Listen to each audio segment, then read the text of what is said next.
Okay, so I just recorded something on this computer, but due to it being just awful, it deleted what I'd done, which was originally a Hedwig slash Hagrid slash fic, which was very nice. But due to tradition, I will be doing a My Little Pony fic for my first dramatic reason, a quite long one actually. So I think I'll do the first half for now. It's called Twy and Me by Hot Sauce, and sit down, grab a drink, and let the good times roll. With Twilight's help, I eased myself painfully down onto her couch. Nurse Mercy back in Ponyville Clinic had done a great job with the bandaging, but the wound in my side, although well on the way to healing, was still throbbing painfully, and I'd run out of the little candy-shaped painkillers that I'd been given.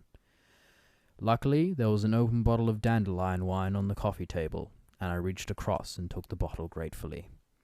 "Oh, you're not going to drink, are you?" The little unicorn looked on in concern as I poured myself a glass of the wine with a grimace. "Nurse Mercy said you shouldn't drink alcohol till you're feeling better." "Look, Twy," I said, pausing to knock back a quick mouthful. The warm, sweet liquor was already doing me more good than all the painkillers I'd taken. "I got hit by a manticore's tail. I think I'm going to have a drink to celebrate the fact I'm not dead. Nurse Mercy be damned."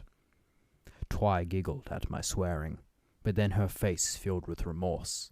"It's all my fault. We should never have gone to the Everfree Forest. I almost got you killed."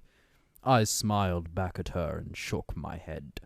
"It wasn't your fault, Twy. You were just trying to help me, and if you hadn't reached me in time, I'd be a lot worse shape than just having a bunch of puncture marks in my side." "What in Equestria are you talking about?" Twy frowned. "You leaped in front of me." "Nah, I was just trying to run past you, girl. You see, I didn't have to outrun the manticore. I just had to outrun you. Fuck, I'm really sorry, guys.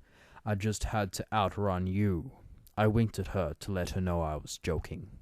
Twy was not great with picking up even the most obvious jokes, so you had to be careful.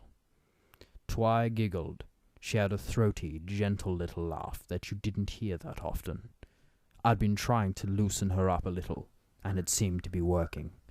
But she was still obsessed with returning me to the human world after I'd been brought here by accident through one of her spells.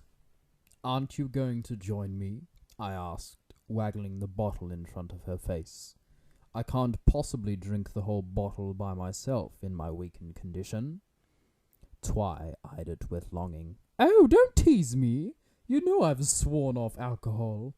It was true, she had. For she had been drunk when she'd cast the spell that had accidentally dragged me into Equestria rather than the sample of extra-dimensional plant life she had intended. She'd been collecting plants from the various universes that bordered on Equestria, and it was usually a simple thing to bring a sample through a small portal that she'd opened up.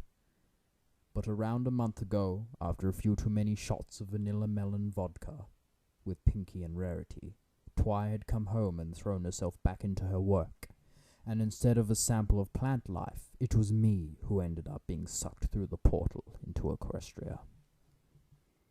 I'd been here for a few months now, of course. After trying all the magic she knew, Twilight had taken me to see Princess Celestia. But the news hadn't been good. The princess had told us that although drawing things into Equestria was quite straightforward, there was no easy way to send the things back to their own universe. Apparently.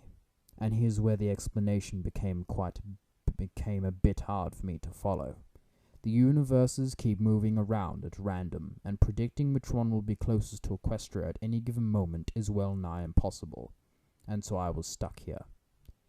I'd moped around for about a week, as you might expect, worrying about my family and friends back on Earth, but slowly I'd adapted to life here in Equestria. Having to be vegetarian and also eat dessert 3 times a day wasn't all that bad, and the ponies were pretty cool.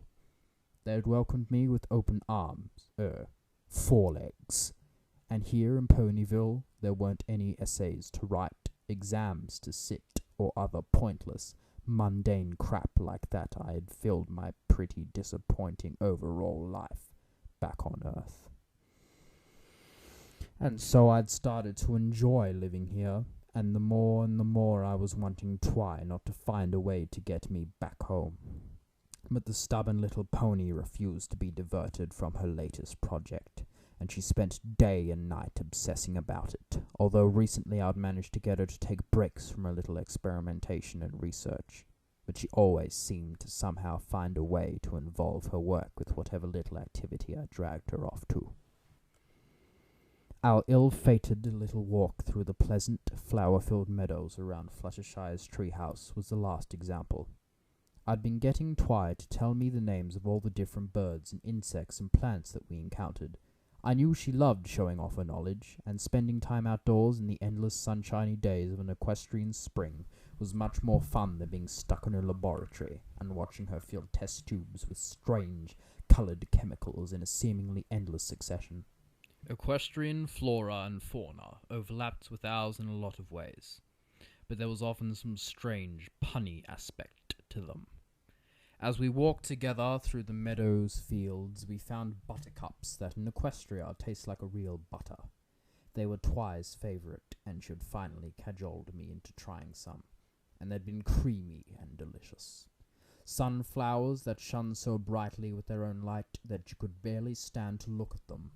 Snapdragons that snapped at you when you tried to pick them, and so I last decided to try picking some daisies instead. And having found them to just be the same as the ones you get back on Earth, I made a little bouquet of them and surprised Twi with them. "For me?"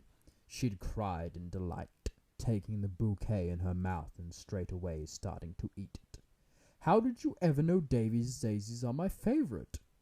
As I watched her happily chewing on them, I suddenly realized I was in love with the little lavender-coloured pony. I guess I'd been trying to fight the feelings for a good while now. When I'd first come to Equestria, I'd been a little freaked out by all the talking ponies and dragons and so on. But you'll be amazed how quickly you get used to things.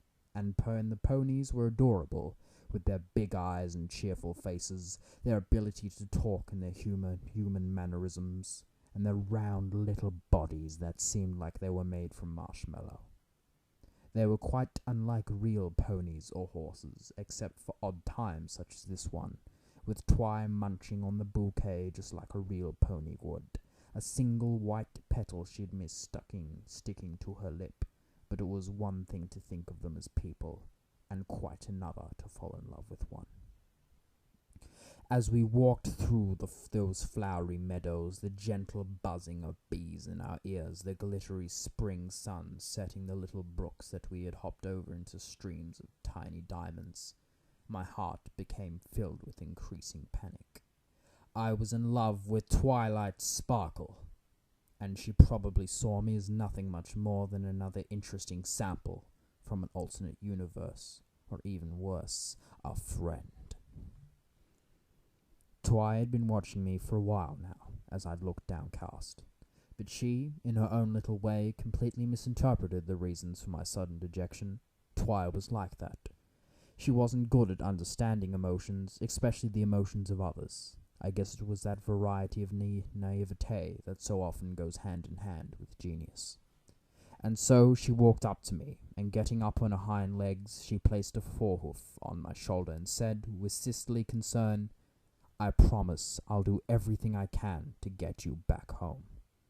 I looked at her, and the soft kindness of her big violet eyes filled my heart with a terrifying mixture of longing and anxiety. But then I saw them sparkle with a sudden intensity. Oh, I've just an amazing idea," cried Twi. "Follow me." And without further ado, she started to trot off in the direction of the Evertree Forest. I just stood there. "Wait, Twilight, what idea? What are you talking about?" Twi stopped and looked back at me with